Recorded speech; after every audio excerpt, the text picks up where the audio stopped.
വൈദ്യുതി പ്രതിസന്ധി വളരെ രൂക്ഷമാണ്. അതൊരു യാഥാർത്ഥ്യമാണ്.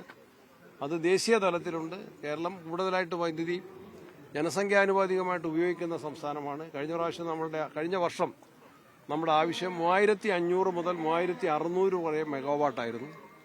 ഇപ്രാവശ്യം അത് 4700 മുതൽ 4800 വരെയായിട്ട് ഈ 2026 വർദ്ധിച്ചു. എന്ന് പറഞ്ഞാൽ ഒരു വർഷം 1100 മെഗാവാട്ടിന്റെ വർധനവുണ്ടായി. കേരളം ഇതുവരെയും നമ്മുടെ ആവശ്യത്തിന്റെ 17% മാത്രമേ ഉൽപ്പാദിപ്പിക്കുന്നുള്ളൂ.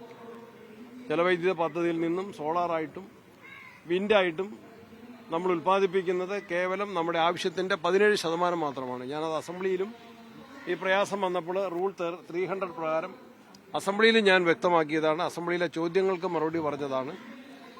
ഈ വർഷത്തെ നമ്മളുടെ ജലലഭ്യത കഴിഞ്ഞ പ്രാവശ്യത്തെ അപേക്ഷിച്ച് പകുതിയിൽ കുറഞ്ഞു. കഴിഞ്ഞ പ്രാവശ്യം ഉണ്ടായിരുന്നതിന്റെ 60% കഴിഞ്ഞ പ്രാവശ്യം ഉണ്ടായിരുന്നതെങ്കിൽ ഇപ്രാവശ്യം അത് 28% നമ്മുടെ വൈദ്യുതി ഉൽപ്പാദിപ്പിക്കുന്ന ജലസംഭരണികളിലെ ജലനിരപ്പ് കുറഞ്ഞു. രാജ്യത്തൊട്ടാകെ മഴ കുറഞ്ഞു. അത് വൈദ്യുതി ഉൽപ്പാദനത്തെ സാരമായിട്ട് ബാധിക്കുന്നു.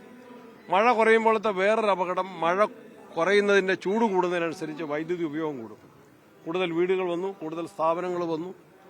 അപ്പോൾ വൈദ്യുതി ഉപയോഗിക്കുന്ന ഇലക്ട്രിക് വെഹിക്കിൾസ് വന്നു, കൂടുതൽ എയർ കണ്ടീഷണറുകൾ വന്നു, വീടുപകരണങ്ങൾ വന്നു.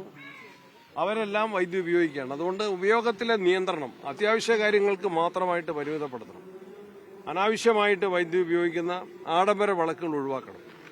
രാത്രികാലങ്ങളിൽ ഇസ്തിരി ഇടുന്നത് ഒഴിവാക്കണം. AC-യെ സംബന്ധിച്ച്, എയർ കണ്ടീഷണറെ സംബന്ധിച്ച് ഞാൻ കഴിഞ്ഞ ദിവസം കേന്ദ്ര പരിസ്ഥിതി മന്ത്രാലയത്തിലെ ഉയർന്ന ഉദ്യോഗസ്ഥന്മാരുടെ ഒരു കമ്മിറ്റി വന്നിരുന്നു തിരുവനന്തപുരത്ത്. മുഖ്യമന്ത്രിയും ഞങ്ങളൊക്കെ ആയിട്ട് സംസാരിച്ചു. അവർ ഈ കാര്യം പറഞ്ഞപ്പോൾ ഇങ്ങോട്ട് പറഞ്ഞതാണ്, കേന്ദ്ര ഗവൺമെന്റ് നമ്മൾ ഉപയോഗിക്കുന്ന നമ്മളുടെ എയർ കണ്ടീഷണറിന് 27 ഡിഗ്രി സെൽഷ്യസ് ആയിട്ട് നിശ്ചയിക്കാൻ കേന്ദ്രം ആവശ്യപ്പെടുന്നു എന്ന് പറഞ്ഞു. ഞാൻ മിനിഞ്ഞാന്ന് ആവശ്യപ്പെട്ടത് 25 ഡിഗ്രി സെൽഷ്യസിലെങ്കിലും അത് നിജപ്പെടുത്തി കഴിഞ്ഞാൽ നമുക്ക് ഒരുപാട് വൈദ്യുതി സേവ് ചെയ്യാൻ വേണ്ടി സാധിക്കും.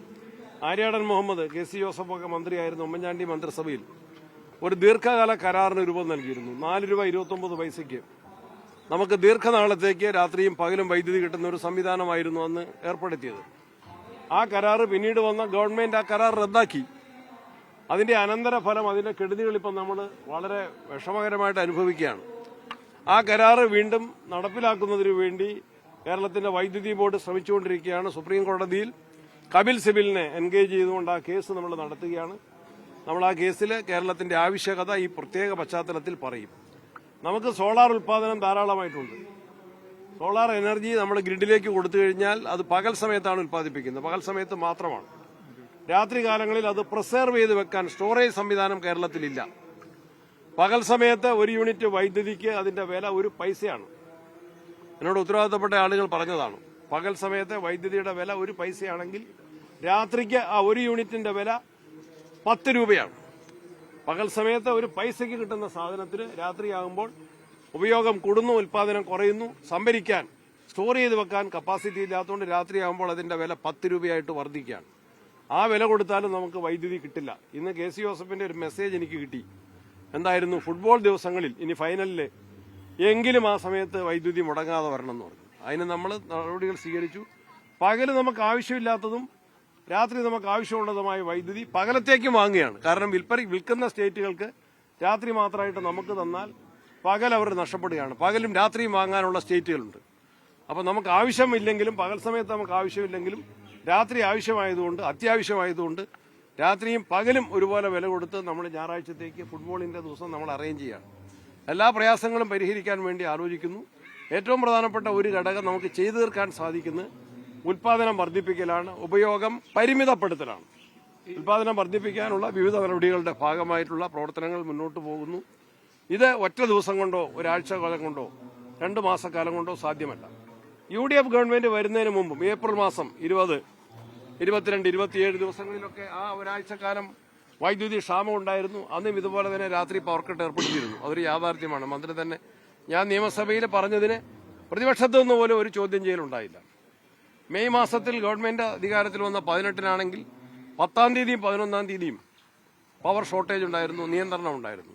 അപ്പോൾ കൂടുതലായിട്ട് വേറൊരു കാര്യം കൂടി പറയാൻ ആഗ്രഹിക്കുകയാണ്. ഇത്രയും ആളുകളുള്ളതുകൊണ്ട് നമ്മൾ വേനൽക്കാലം പ്രതിസന്ധി മറികടക്കാൻ വേണ്ടി കേരള ഗവൺമെന്റ് മാർച്ച്, ഏപ്രിൽ മാസങ്ങളിൽ മറ്റ് സംസ്ഥാനങ്ങളിൽ നമ്മൾ വൈദ്യുതി കടം വാങ്ങി. മാർച്ച് ഏപ്രിൽ മാസത്തെ വലിയ ചൂടിന് നമുക്ക് ആവശ്യമായ വൈദ്യുതി അന്ന് കടം കിട്ടി. ഒരു കണ്ടീഷൻ എന്തായിരുന്നു?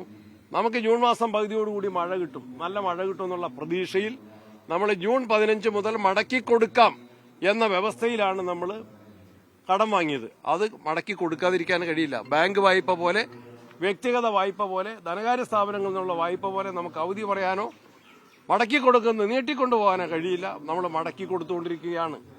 ഈ പ്രതിസന്ധി നിറഞ്ഞ കാലഘട്ടത്തിലും മുൻ ഗവൺമെന്റ് കടം വാങ്ങിയ വൈദ്യുതി നമ്മൾ മടക്കി കൊടുത്തുകൊണ്ടിരിക്കുകയാണ്, മടക്കി കൊടുത്തുകൊണ്ടേയിരിക്കും.